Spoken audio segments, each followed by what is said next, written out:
Hey there, dear friends. It's a real honor and a pleasure to be back here with you.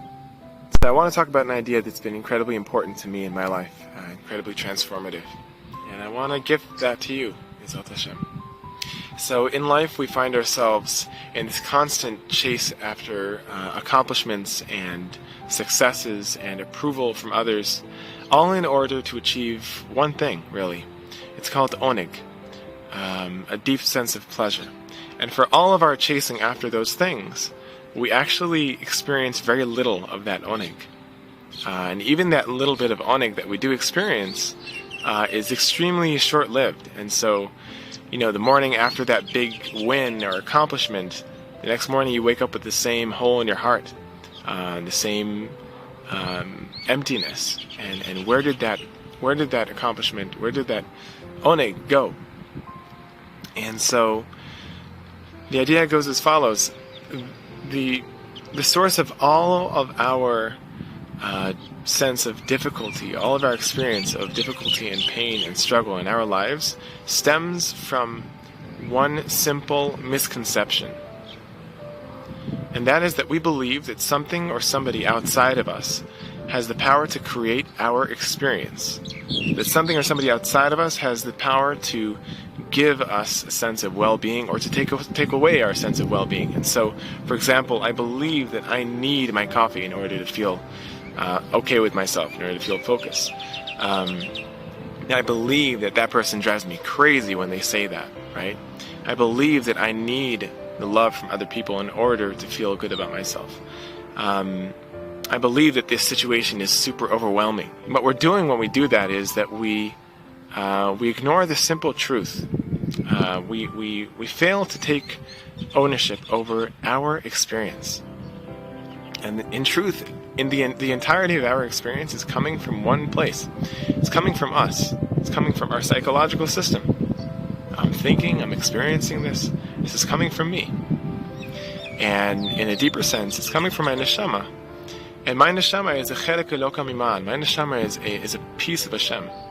And it's a beautiful thing, because Hashem gives us the power of creation. Our neshamas, as, so to speak, as like extensions of Hashem, have the power to create experiences.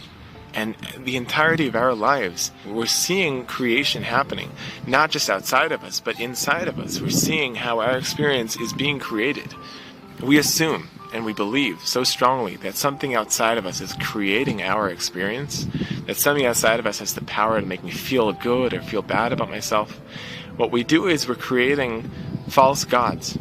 We're creating things, false forces outside of us that, in truth, coffee has no power, has no force of creation, has no power to create anything. And yet I attribute power of creation to that coffee, or to that person, or to that situation. If we look at the 10 Commandments, the first 2 commandments say it so clearly, and Hashem lays it out in such a beautiful way. The first commandment is Anochi Hashem. Anochi Hashem is, Hashem says, I am Hashem your God. But in a deeper sense, Hashem is saying, you're Anochi. You're you. You're I inside of you. Is Hashem. Hashem is saying, look inside of you. This force of creation is happening inside of you as you speak, as in your experience, in your life. It's happening inside of you. Come to terms with the fact that Hashem is creating through you, and that my experience in my life is a creative force that Hashem allows me to have, and to take responsibility over my experience, that I have the power to change the way I experience things.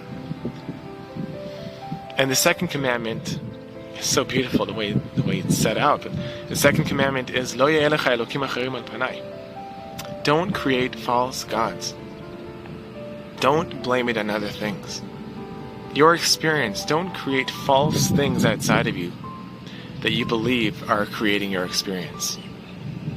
And it's a beautiful thing, because we know that in the story of Avraham Avinu, the story of Abraham, his life story is searching for Hashem. And he starts searching outside, and then he realizes that true life, the true experience, it cannot be coming from things outside. And then eventually we know that he looked inside. And the Midrash says that That how did Avraham discover Hashem and Hashem's will? He looked inside. He saw it inside of himself. He intuited it. And it's a beautiful thing that Hashem gives us the power to intuit godliness, to intuit His Ratzon. And the Mei HaShiloach says this so beautifully, that when Avram was able to let go, at one point he was able to let go of believing that the source of life is in things outside.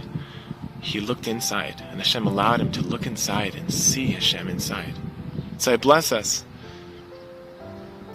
to connect to the source of life inside of us, and to trust that, to trust our creative intuition, our godly intuition inside of us. And may we be blessed always, B'ezrat Hashem. Hoping you all only well.